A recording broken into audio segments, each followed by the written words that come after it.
దేవి నవరాత్రుల సందర్భంగా నిజామాబాద్ జిల్లా కేంద్రంలో ఎమ్మెల్యే ధన్పాల్ సూర్యనారాయణ గుప్తా ఆధ్వర్యంలో కళ్యాణ మండపాలకు పట్టు చీరలు పంపిణీ చేస్తూ ఉన్నారు.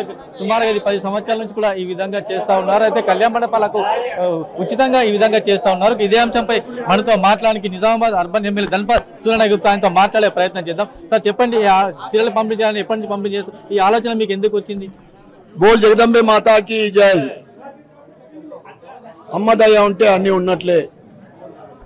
ధన్పాల్ లక్ష్మీబాయి విఠల్ గుప్తా చారిటబుల్ ట్రస్ట్ స్వర్గీయ మా అమ్మా నాన్నల పేరు మీద 1999 స్థాపించిన మా ట్రస్టు ప్రజలకు సేవ చేయాలనే భావన 1984 విశ్వ హిందూ పరిషత్లో రావడము, మన దాంట్లో మనకున్నంతలో సమాజ సేవ చేయాలి, దేశానికి సేవ చేయాలి, ఎవరైతే ఆపదలో ఉన్నారో సేవ చేయాలనే ఒక ఆలోచనతోటి నిరంతరంగా 26 సంవత్సరాల నుండి నా దగ్గరికి వచ్చిన ప్రతి వ్యక్తికి కూడా నేను వాపసు పంపకుండా నాకు ఆ శక్తి కలిగిస్తున్నా అంటే అమ్మవారి మాత్రమే.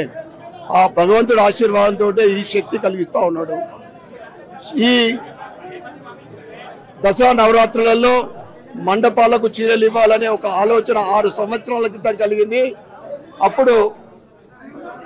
అప్పుడు కేవలము 50 మండపాలే మొదటి సంవత్సరం 6 సంవత్సరాల క్రితము 6 సంవత్సరాల క్రితము ప్రారంభించిన ఈ పట్టు చీరల పంపిణీ కార్యక్రమము మొట్టమొదటి సంవత్సరం 50 మండపాలు ఉన్నాయి. ఈరోజు 200 పైచిలకు ఇందూరు నగరంలో మండపాలు, అమ్మవారి మండపాలు ప్రతిష్ఠించి నవరాత్రులు ఘనంగా నిర్వహించుకుంటా ఉన్నారు.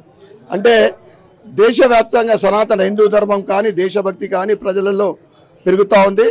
దానికి ఈ మా వంతు సాకారం చేయడం అనేది మా అదృష్టంగా భావిస్తూ ఉన్నాను. ఈరోజు చీరల పంపిణీకి ముఖ్య అతిథిగా విచ్చేసిన ఏసీపీ గారికి మేము స్వాగతం పలుకుతూ మా ట్రస్ట్ తరఫు నుండి వారికి ధన్యవాదాలు చెప్పుకుంటూ భారత్ మాతాకి జై. సుమారుగా అర్హులైన పేదలందరికీ కూడా ఈ విధంగా ఇస్తున్నామని, అయితే తల్లిదండ్రుల పేరు మీద ఈ విధంగా చేస్తున్నామని చెప్పేసి ఎమ్మెల్యే అంటున్నారు. కెమెరామెన్ రవీందర్తో ఆనంద్ పాల్, మెగా 9 నిజామాబాద్.